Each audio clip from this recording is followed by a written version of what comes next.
সুপ্রিয় দর্শক, আসসালামু আলাইকুম। মহান আল্লাহ রাব্বুল আল আমিন যে মানব জাতিকে এত ভালোবাসা দিয়ে তৈরি করেছে, সেই মানব জাতি যদি তার দ্বারাই অভিশপ্ত হয়, তবে এটা স্বীকার করতেই হবে যে নিশ্চয়ই সেই মানব এমন কোনো অপরাধ করেছে যা ক্ষমার অযোগ্য, অথবা বারবার অপরাধের পরিবর্তে বারবার ক্ষমা পেয়ে তারা এতটাই বেপরোয়া হয়ে ওঠে যে মহান আল্লাহ তাদের ক্ষমার বদলে স্থায়ীভাবে অভিশাপ দিয়ে দেন। বর্তমানে ফিলিস্তিনের উপর তারা যে নির্মম ও নৃশংস হত্যাযজ্ঞ চালাচ্ছে, তাতে এইটুকু বিশ্বাস করতে আর কষ্ট হবার কোনো কারণ নেই যে তারা অতীত থেকেই এমন নিষ্ঠুর আর চরিত্রহীন।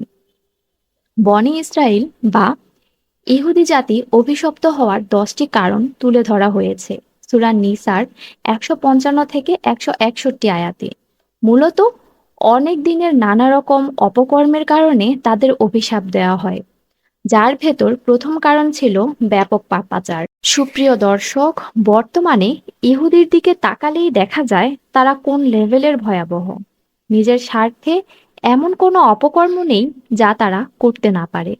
তারা যেমন নিজেরা নানা রকম অন্যায়ে লিপ্ত থাকে, তেমনি অন্যকেও অন্যায় করতে বাধ্য করে।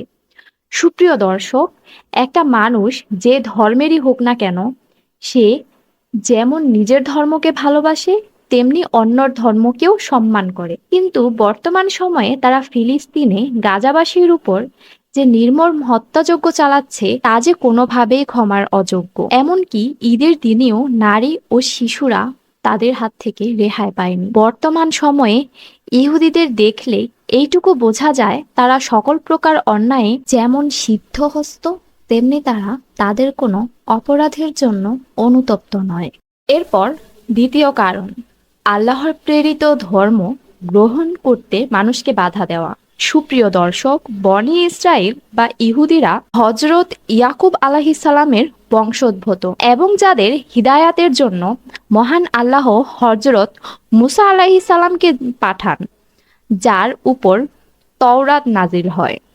কিন্তু কালের পরিক্রমায় আল্লাহ মানুষকে হিদায়াতের জন্য আল্লাহ পাক আরও নবী রাসূল পাঠায় এবং তিনি এই পরিক্রমা শেষ করেন সর্বশেষ নবী ও রাসূল মুহাম্মদ সাল্লাল্লাহু আলাইহি ওয়াসাল্লামকে দিয়ে, যার উপর সর্বশেষ আসমানি কিতাব কোরআন মাজিদ নাজিল করেন। ইহুদিরা জানতো রাসূল সাল্লাল্লাহু আলাইহি ওয়াসাল্লাম দুনিয়াতে আসবেন এবং তারা আল্লাহ পাকের নিকট আরজি জানায় বনি ইসরাইল গোত্রে প্রেরণ করার জন্য।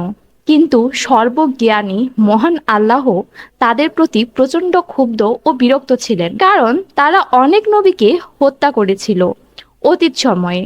তাই রাসূল সাল্লাল্লাহু আলাইহি ওয়াসাল্লামকে উনি কুরাইশ বংশে পাঠান।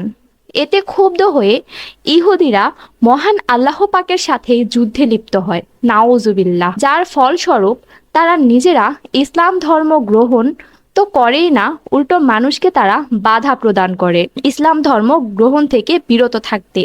আর মুসলিমরা যেহেতু মুহাম্মদ সাল্লাল্লাহু আলাইহি ওয়াসাল্লাম তথা আল্লাহর অনুসারী, তাই মুসলিমদের সাথে যুদ্ধকে তারা মহান আল্লাহর সাথে যুদ্ধ বলেই মনে করেন।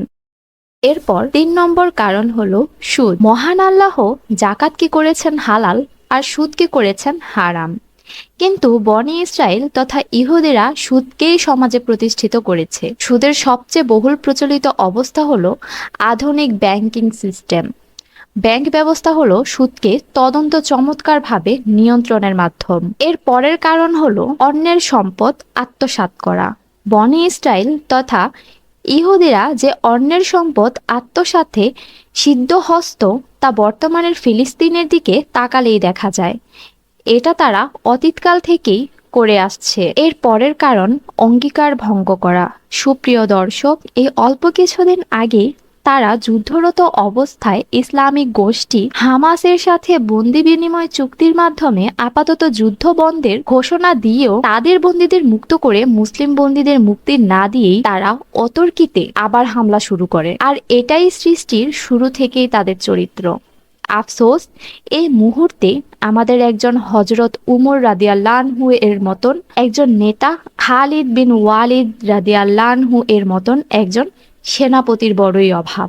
আফসোস, আজ যদি মুসলিম বিশ্ব ভোগ বিলাসে লিপ্ত না থাকতো, ওরা বুঝতো মুসলিমরা কতটা শক্ত জাত। এর পরের কারণ নবীদের হত্যা করা। সুপ্রিয় দর্শক, আল্লাহর নবীদের ইহুদিরা ছাড়া আর কেউ হত্যা করেনি, যা পবিত্র আল কোরআনের বিভিন্ন সূরায় এসেছে।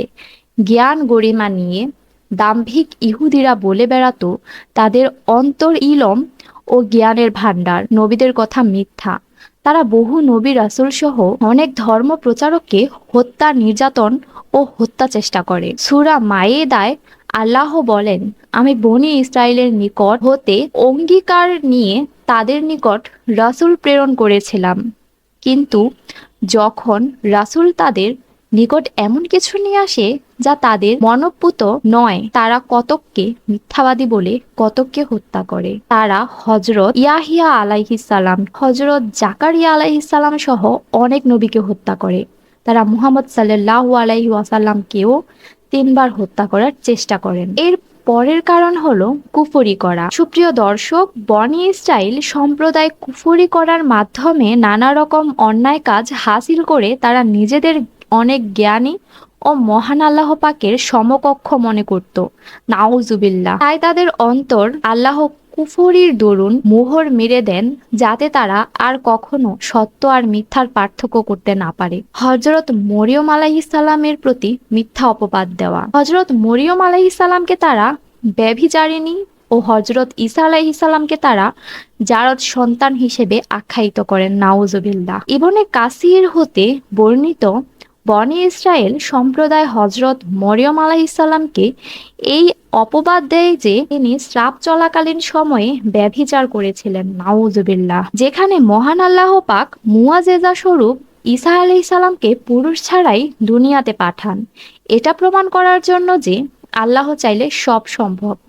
অথচ বনী ইসরাইল তথা ইহুদিরা আল্লাহ পাকের এ মুআজিজা অস্বীকার করে ঈসা আলাইহিস সালামকে জারজ সন্তান আখ্যা দেওয়ার মাধ্যমে। নাউজুবিল্লাহ। সর্বশেষ 10 নম্বর কারণ, হযরত ঈসা আলাইহিস সালামকে শুলে বিদ্ধ করে হত্যা। হযরত মরিয়ম আলাইহিস সালামকে তারা ব্যভিচারিণী ও হযরত ঈসা আলাইহিস সালামকে তারা জারজ সন্তান হিসেবে মানার কারণে তারা হযরত ঈসা আলাইহিস সালামকে হত্যা করার ষড়যন্ত্র করে এবং তারই মতো দেখতে আরেকজনকে সন্দেহের বশে শুলে চড়িয়ে হত্যা করে, এবং তারা নিশ্চিতভাবে ঈসা আলাইহিস সালামকে হত্যা করতে পারেনি। সূরা নিসা আয়াত 157।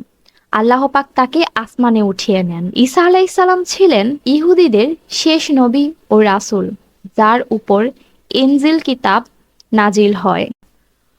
পরিশেষে বলা যায়, বনী ইসরাইল তথা ইহুদিরাই সেই জাতি যারা আল্লাহ পাকের দ্বারা অভিশপ্ত এবং যাদের কথা বারবার বিভিন্ন কারণে কোরআনে উল্লেখ করা হয়েছে। পৃথিবীতে অনেক জাতিকেই তাদের কৃতকর্মের জন্য আল্লাহ পাক সোজা ধ্বংস করে দিয়েছেন।